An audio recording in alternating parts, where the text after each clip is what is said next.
boa noite. Prefeitura oficializa a licitação de lotes do Polo Tecnológico Sul. Erro na correção do Enem 2019 afeta cerca de 6.000 candidatos. E o mercado informal no Brasil avança. No estúdio vamos analisar de que forma os brasileiros têm enfrentado essa situação. Isso e muito mais você acompanha agora no Jornal da UFO.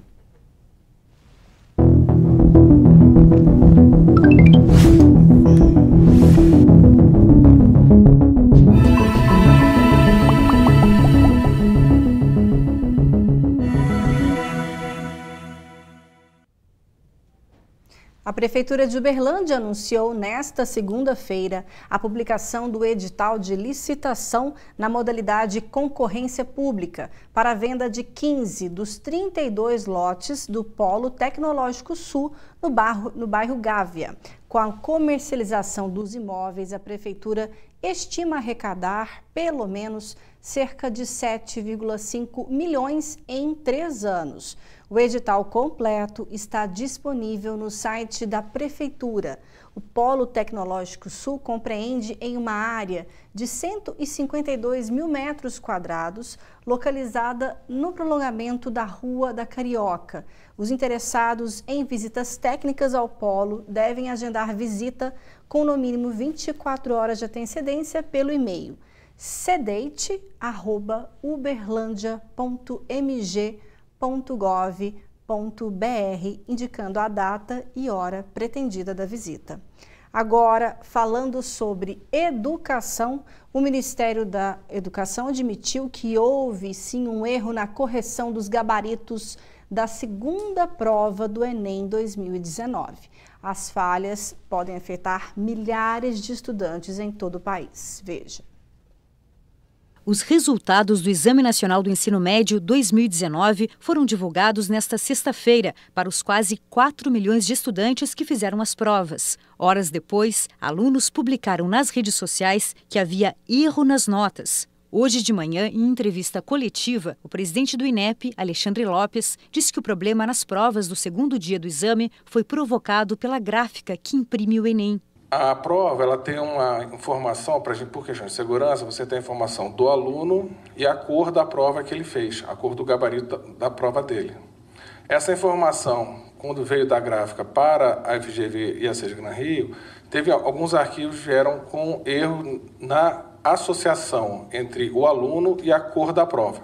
Então, o aluno respondeu a prova cinza e veio a informação que ele tinha feito a prova, o gabarito da prova amarelo. Então, ao rodar a correção, saiu um resultado diferente. Pelo Twitter, o ministro da Educação, Abraham Weintraub, afirmou que ninguém será prejudicado. Individualmente, não pode haver uma injustiça como essa. A gente está corrigindo até segunda-feira, tudo resolvido. Quem quiser uma avaliação manual da prova pode mandar o pedido pelo e-mail enem2019@inep.gov.br. E, por enquanto, está mantido o calendário para o início das inscrições no SISU, que começam na próxima terça-feira. E na atual situação econômica do país, brasileiros vencem a falta de oportunidades com um trabalho informal. É o que aponta os dados da Pesquisa Nacional por Amostra de Domicílio, IBGE. Veja na reportagem. Segundo o Instituto Brasileiro de Geografia e Estatística, em 2019 o trabalho informal bateu um recorde. Até setembro do ano passado, o país tinha quase 39 milhões de trabalhadores informais, o equivalente a uma taxa de informalidade de 41,4%, a mais elevada já vista na série histórica, iniciada em 2012. Isso é uma característica histórica da economia brasileira. Isso já é verificado no Brasil desde quando o Brasil se tornou urbano, né, em meados da década de 60, que você tem aí talvez 45% do trabalho alocado em setores informais, né? E esse movimento, na verdade, ele não nos traz nenhuma surpresa, né? 2019, 2020 deve continuar com essa tendência, porque o país crescendo pouco, né, gera poucos empregos e os empregos que geram, eles serão empregos de menor qualidade realmente. Estão incluídos neste segmento pessoas trabalhando por conta própria ou sem carteira assinada no setor privado, como é o caso do artesão Claudemir Santos. Eu comecei na escola, né, e quando eu era criança. Aí eu passei dificuldade e vim para a rua para fazer esse trabalho. Eu acho que é difícil ser reconhecido porque nós, trabalhador informal, é muito criticado, né? Eu acho que devia ter uma carteirinha para a gente pagar imposto por ano, para a gente poder trabalhar, né, com mais liberdade, né? Ninguém ficar julgando a gente, porque se a gente sai para a rua, porque a gente precisa. Dados do IBGE mostram uma melhora quantitativa no emprego e não qualitativa, já que as pessoas estão tendo que se virar para garantir uma renda no final do mês. Daí surge o trabalho informal. Você fichar, existe carteira assinada com 2, 3 anos de experiência, salário de 1.000 e pouquinho, como que trata da família? Não tem jeito. Aí a gente pega na lavoura as verduras e vem vender aqui.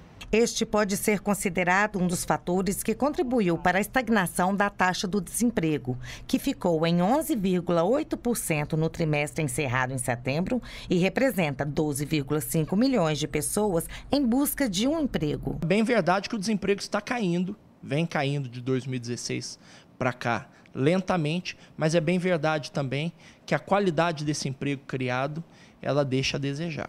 Então, são empregos informais, são empregos de menor potencial. Com o crescimento da informalidade, os dados apontam uma estagnação do rendimento médio habitual, fechando o período analisado em R$ 2.298, ante R$ 2.297 no trimestre anterior e R$ 2.295 no terceiro trimestre do ano passado. Isso é um problema, porque você cria um ambiente de desigualdades sociais, de ampliação das desigualdades sociais.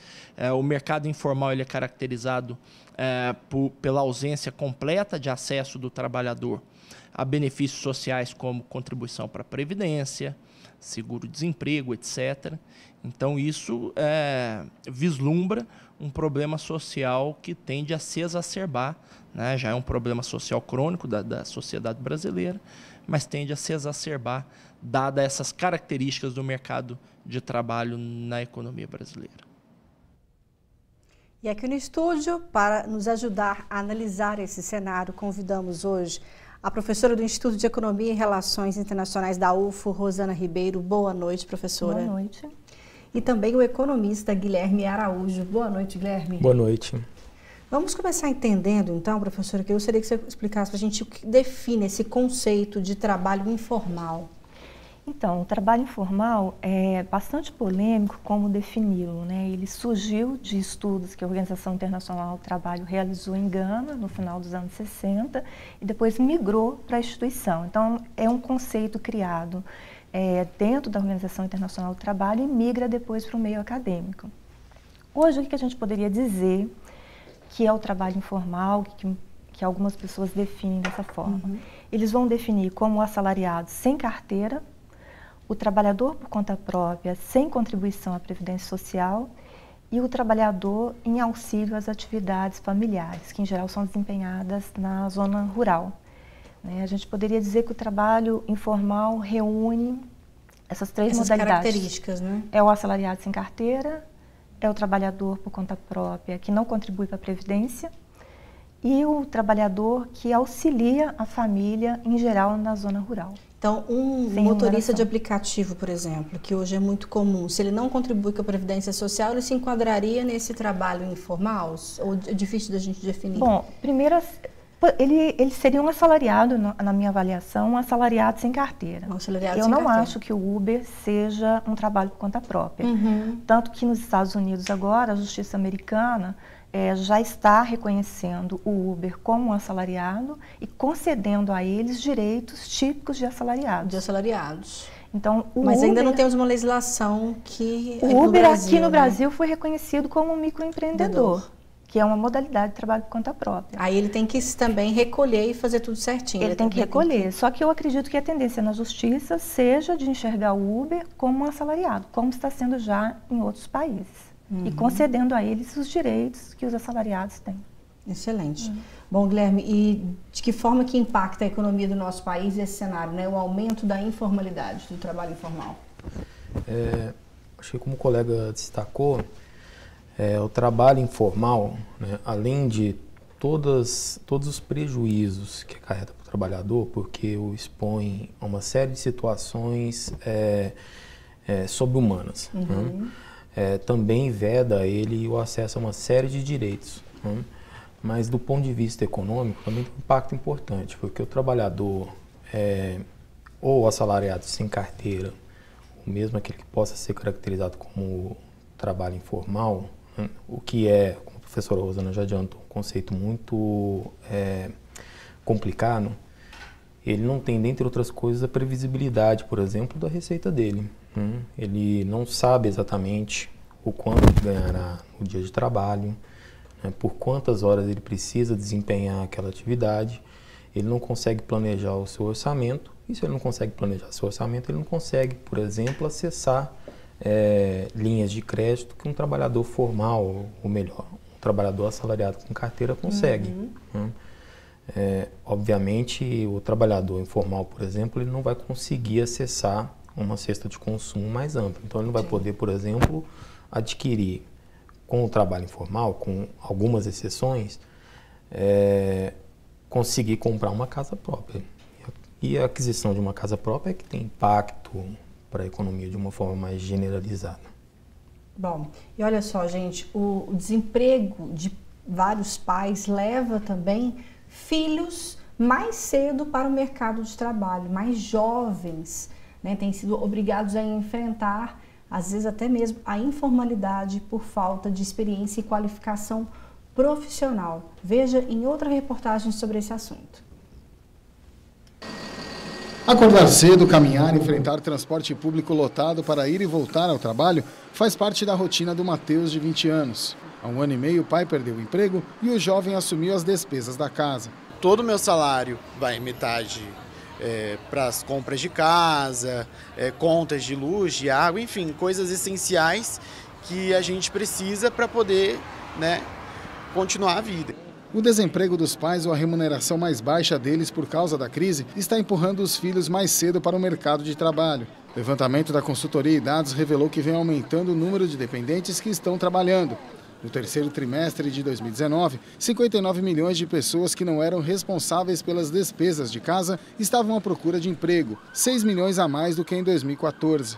No mesmo período, 60% dos dependentes trabalhavam, índice maior do que em 2018 e 2014.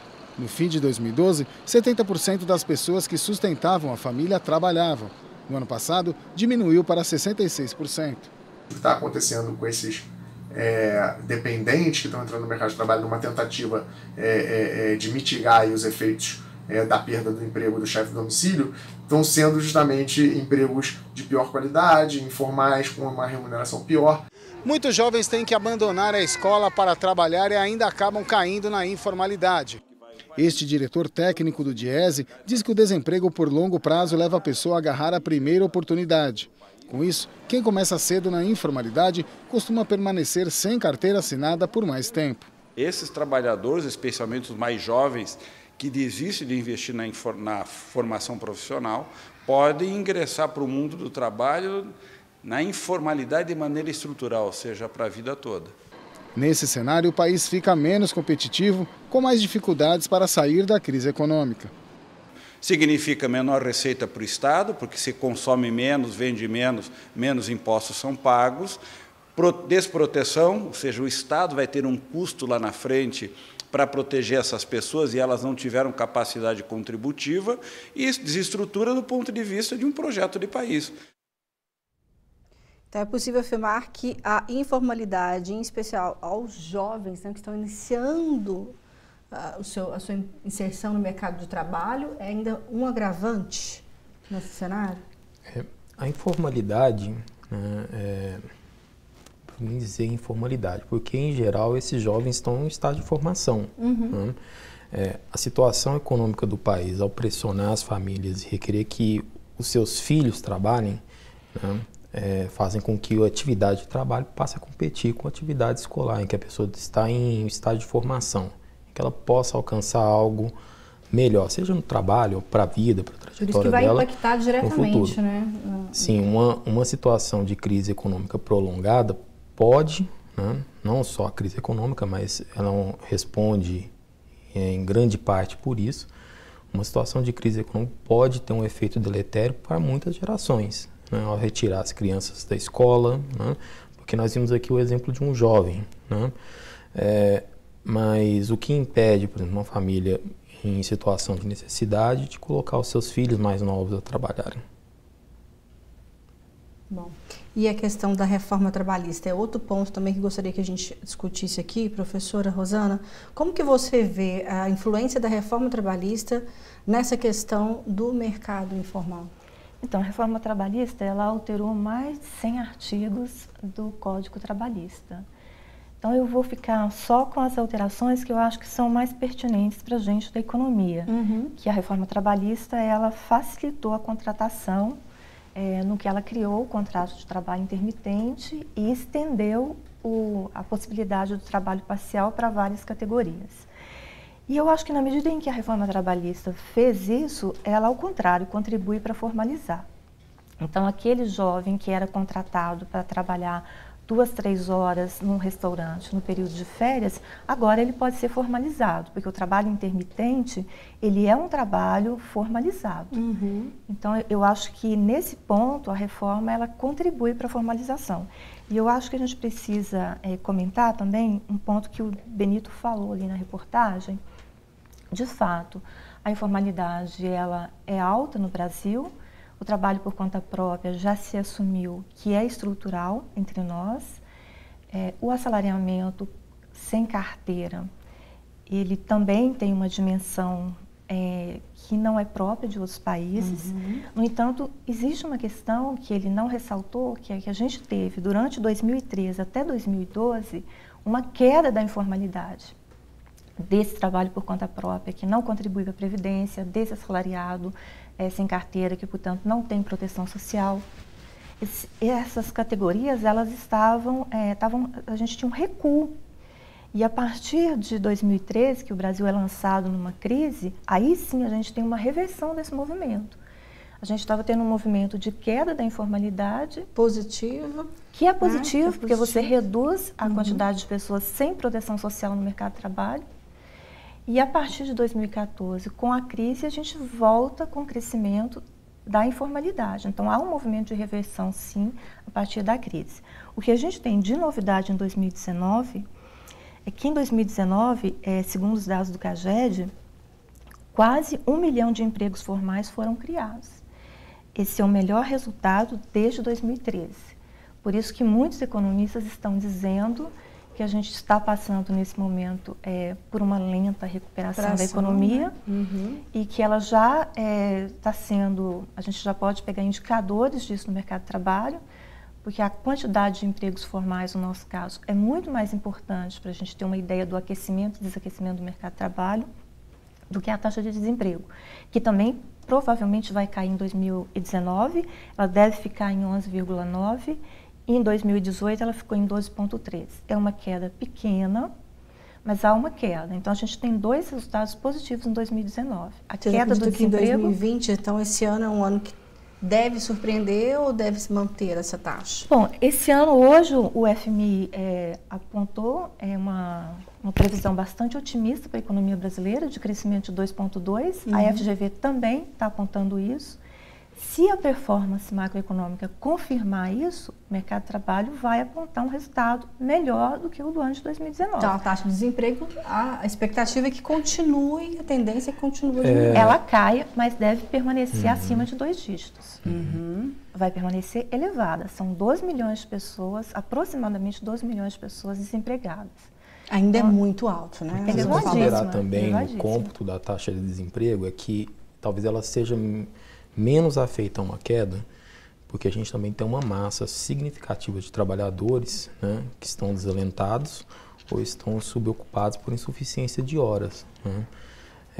É um volume substancial e essas pessoas provavelmente, por não trabalharem a quantidade de horas que elas desejam, né, num eventual cenário de aquecimento da economia, talvez num primeiro momento essas pessoas todas vão procurar mais aumentar, expandir a sua ocupação. Então, é muito provável que a gente não caia do nível dos 2 dígitos, mas talvez num primeiro momento, se o aquecimento da economia for substancial, talvez nós podemos até experimentar uma elevação da taxa de desemprego. Bom, sim. A gente volta a falar sobre esse assunto, mas agora é hora de saber como ficam as temperaturas em Uberlândia e outras cidades aqui da nossa região. Confira a previsão do tempo.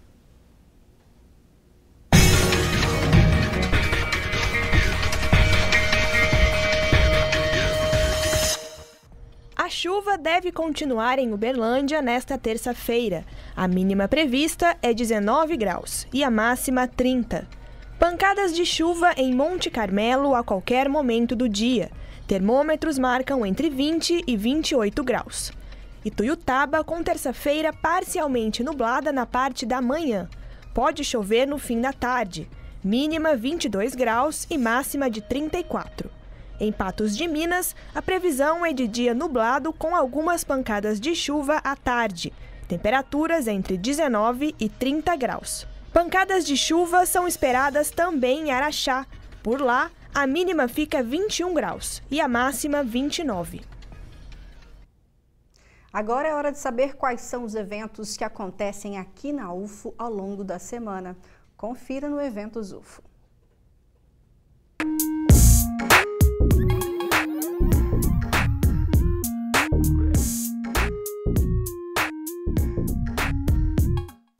Olá pessoal, começou hoje a Semana Mundial de Luta contra o Preconceito pela Hanseníase 2020, que faz parte da campanha Janeiro Roxo. A realização é do Centro de Referência Nacional em Dermatologia Sanitária e Hanseníase, vinculado ao Hospital de Clínicas de Uberlândia da UFO. O intuito é promover a Semana Mundial de Luta contra o Preconceito pela Hanseníase em parceria com a Sociedade Brasileira de Hanseologia e o Instituto Aliança contra a Hanseníase. O evento é todo gratuito. E também começou hoje e vai até o dia 25 o curso de verão em Imunologia, Biologia Celular e Parasitologia. O público-alvo são estudantes de graduação das áreas biológicas, biomédicas, agrárias e da saúde de todo o Brasil. Palestras e minicursos fazem parte da programação que é toda gratuita. O Eventos UFO de hoje fica por aqui. Até mais!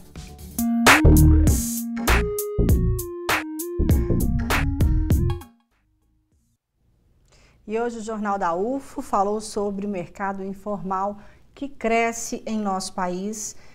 Recebemos aqui hoje a Rosana Ribeiro, que é professora do Instituto de Economia e Relações Internacionais da UFO. Muito obrigada pela sua participação, viu, Rosana?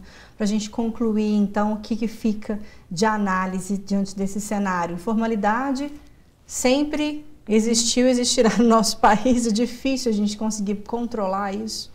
Sim, mas a gente pode reduzir, a gente estava num processo de redução da informalidade no período 2003-2012 e essa redução esteve vinculada ao bom desempenho da economia. Então, como o Guilherme disse, eu concordo com ele, eu acho que um cenário de recuperação e de melhora do mercado de trabalho, ele pode se revelar nem tanto pela queda da taxa de desemprego, mas mais pelo volume de empregos formais criados. Então, é importante que o governo se mova na direção de sinalizar uma situação de crescimento econômico, que ele vá nessa direção, porque com o crescimento econômico a gente terá os empregos formais necessários, e com o volume de emprego formal elevado a gente reduz a informalidade. Foi isso que aconteceu de 2013 a 2012. Concorda, Guilherme? Essa é a expectativa para esse ano? Sim, sim. Há uma expectativa de que a gente vai experimentar uma melhora.